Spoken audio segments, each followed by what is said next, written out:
মাঝরাতে বেশ অস্বস্তি হওয়াতে ঘুম ভেঙে গেল সবুজের।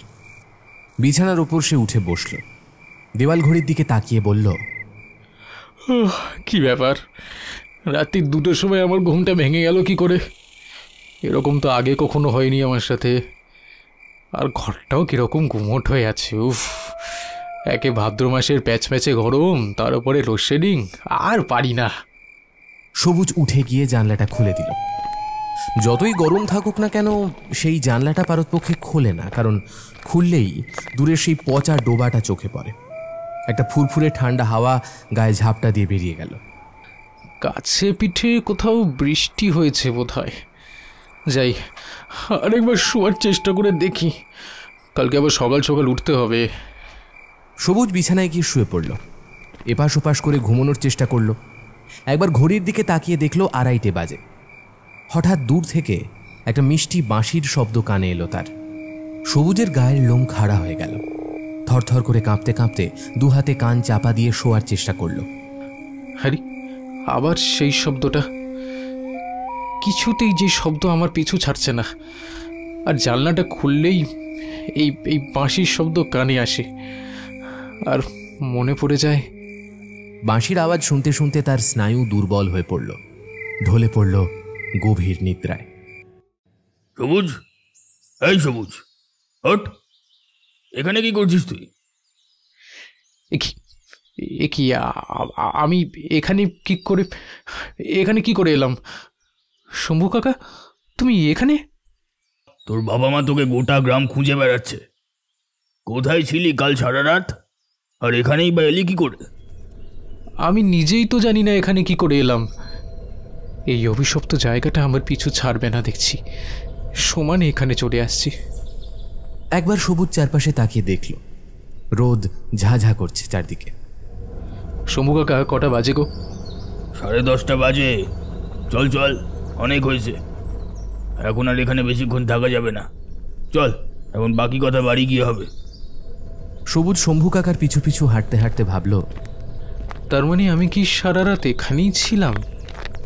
কিন্তু এখানে এলাম কি করে? যতদূর মনে পড়ছে, রাতে সেই বাঁশির আওয়াজ, মাথাটা যন্ত্রণায় ফেটে পড়ছে। মিনিট 2 হাঁটার পর যখন তারা সবুজের বাড়ি পৌঁছল, সবুজ দেখল গেটের সামনে তার বাবা চিন্তিত মুখে হাঁটাচলা করছে।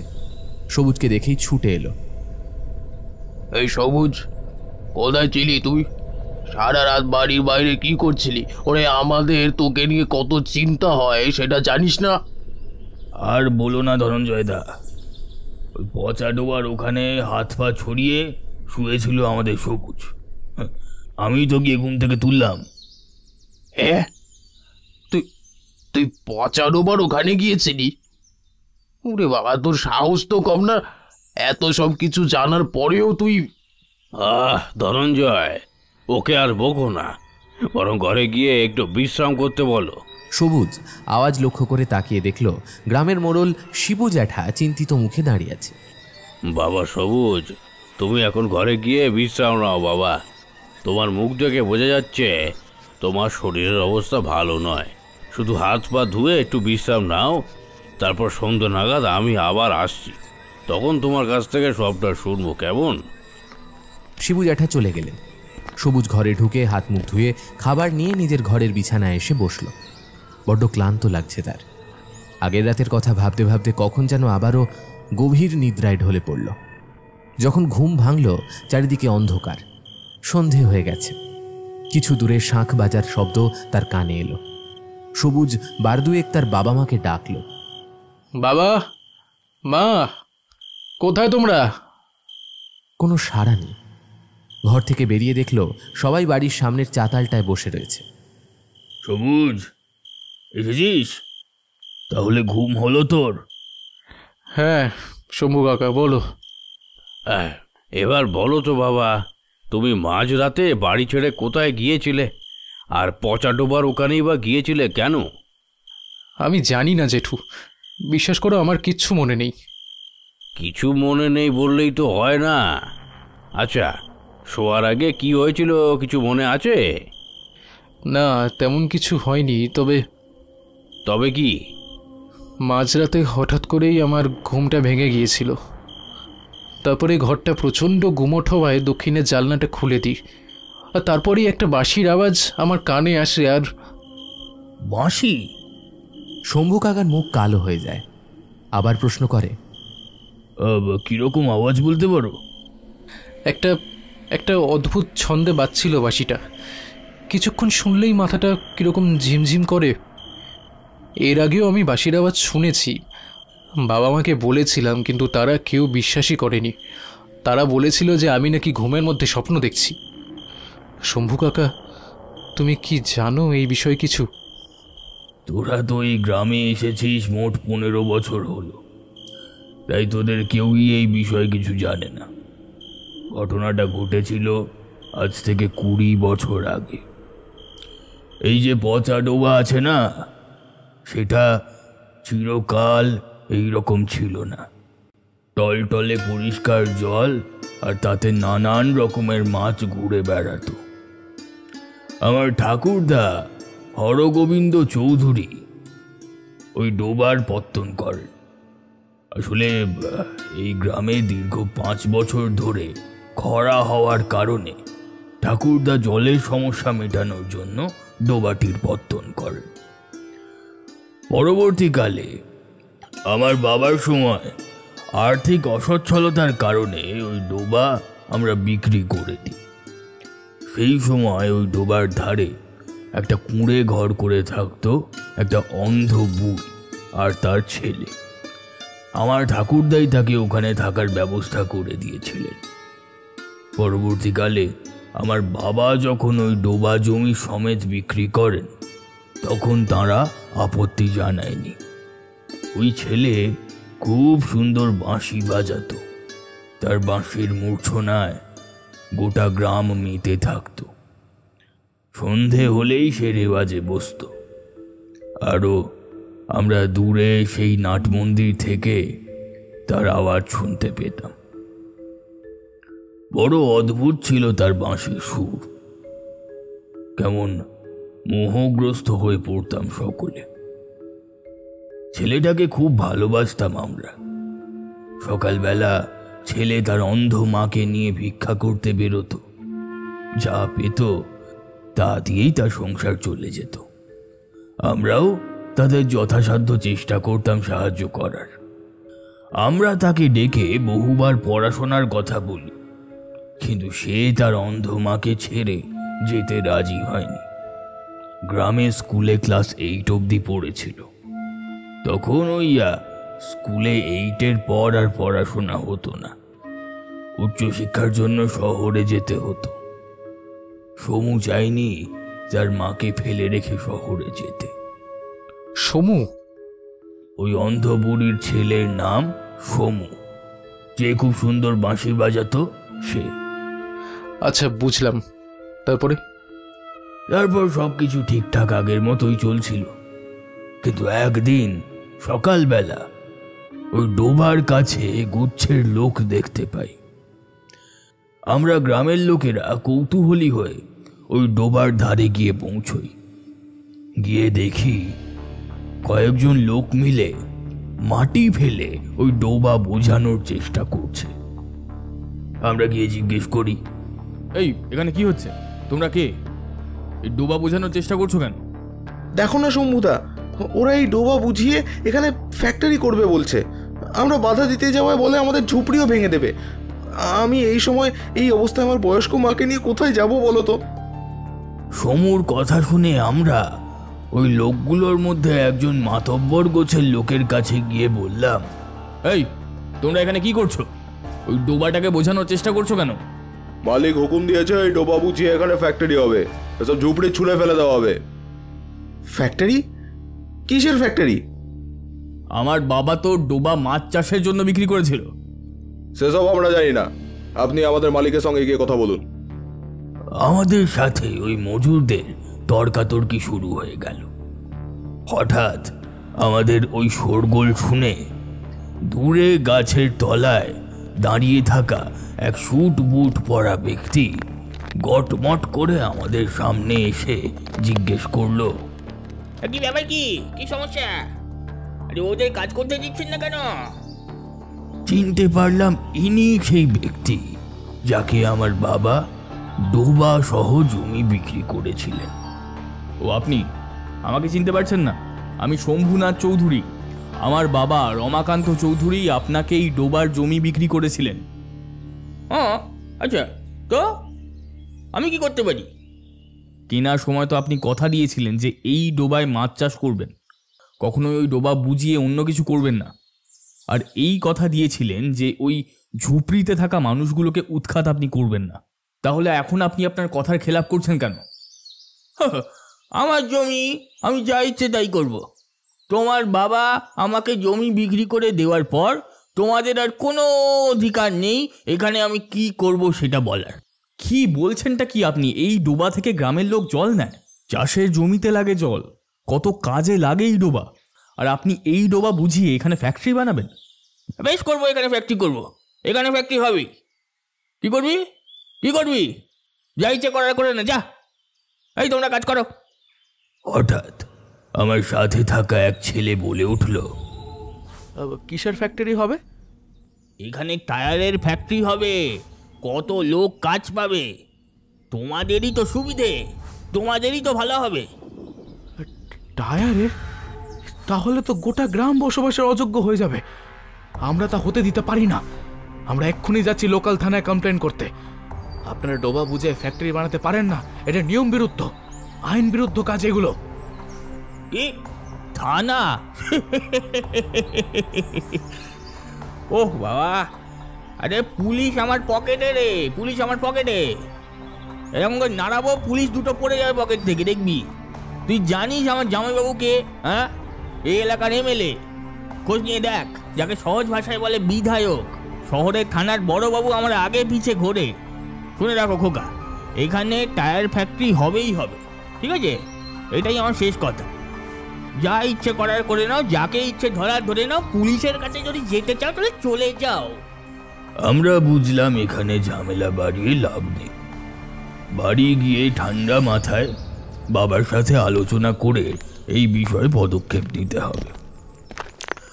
আমি বাড়ি গিয়ে বাবাকে এই কথা বলতেই বাবা বললেন, এখন আমাদের আর কিছু করার নেই।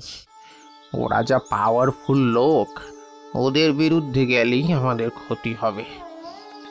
এই গোটা গ্রাম তার ফল ভোগ করবে। কিন্তু এত সহজে তুমি ওদের ছেড়ে দেবে? আর সমুদের কি হবে? ওরা কোথায় যাবে? ঠিক সেই সময় দেখলাম সমু দৌড়তে দৌড়তে আমাদের বাড়িতে এলো। এসে বাবার সামনে হাত জোড় করে বলল, কর্তামশাই, আমাদের বাঁচান। ওরা আমাদের বাড়ি থেকে জিনিসপত্র ছুঁড়ে ফেলে দিচ্ছে। আমার মা তাদের আটকাতে গেলে আমাদের ধাক্কা মেরে ফেলে দিল। আমরা বললাম আমাদের অন্তত 1 সপ্তাহ সময় দিন। ওরা বললো এত সময় দেওয়া সম্ভব নয়, এখনই তোদের বেরিয়ে যেতে হবে। এখন আমরা কোথায় যাই কর্তামশাই? বাবা সোমু, শান্ত হয়ে শোনো আমার কথাটা। ওদের সাথে লড়াইয়ে আমরা পেরে উঠবো না বাবা। ওরা খুব শক্তিশালী লোক। এখন আমাদের হাতে আর কিচ্ছু নেই। তোমাদের অন্য কোথাও থাকার ব্যবস্থা হয়ে যাবে, চিন্তা করো না। কিন্তু তা বলে এত সহজে ছেড়ে দেব? ওরা আমার মাকে ধাক্কা দিয়ে ফেলে দিয়েছে। আমরা গরিব বলে কি আমাদের কোনো মান সম্মান নেই? আমি একাই যাচ্ছি ওদের বিরুদ্ধে লড়াই করতে। এই বলে সমু বেরিয়ে গেল। আমি চিৎকার করলাম, এই সমু, সমু, এই দাঁড়া, সমু দাঁড়া। কিন্তু সে পিছনে একটিবারের জন্য ফিরে তাকালো না।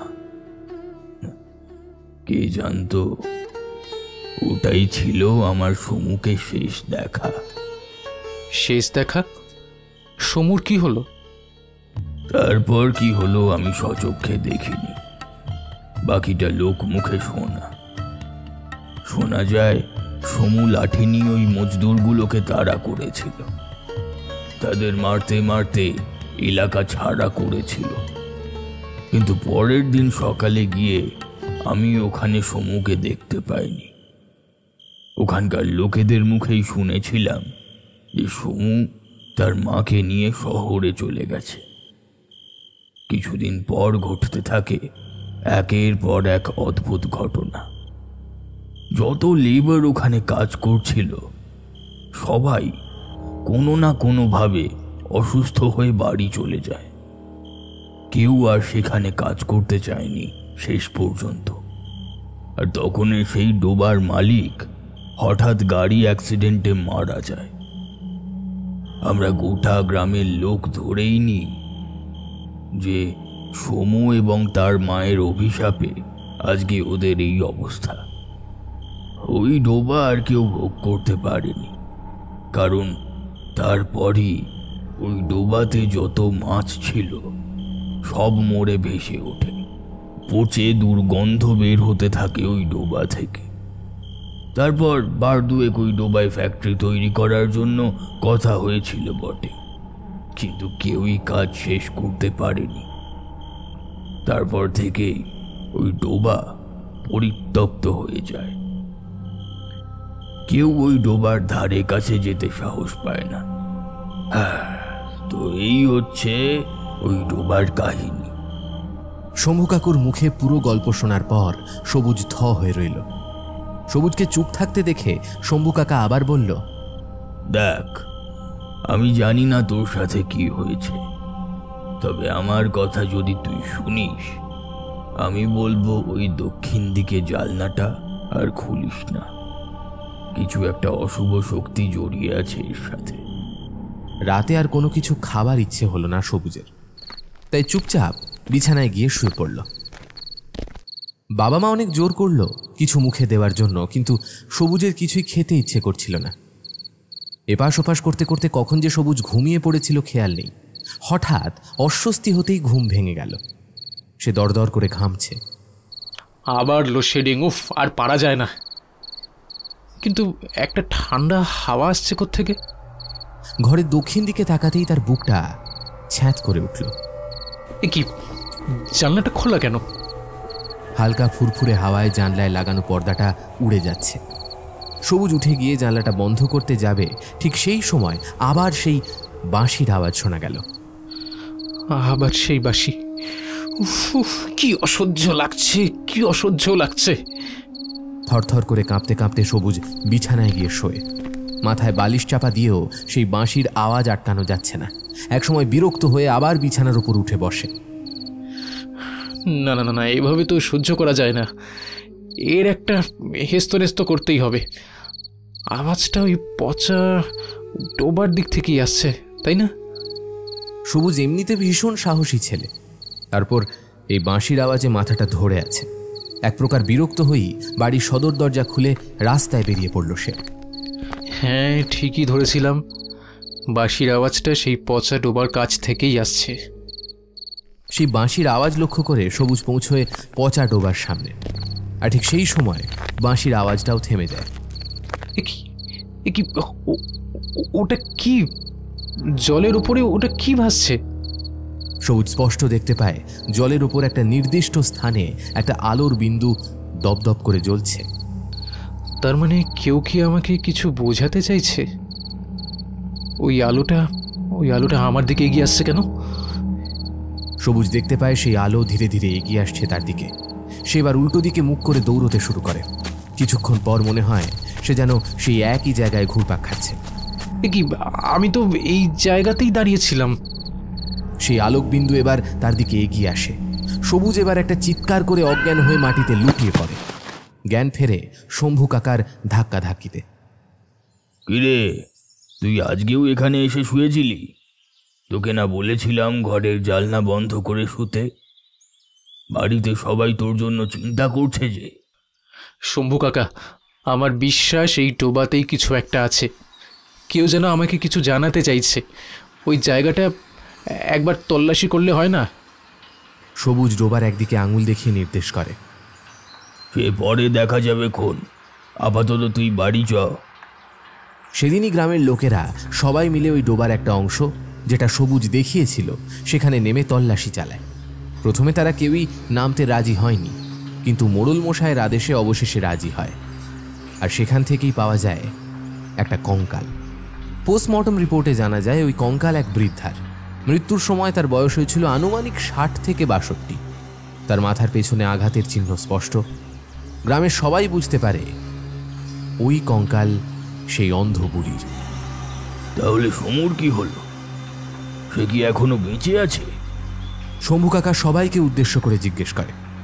এই পচা ডোবার কালো জলের দিকে তাকিয়ে সবুজের মন খালি খচখচ করতে থাকে। এখনো অনেক কিছু বাকি, গল্পটা এখানে শেষ নয়।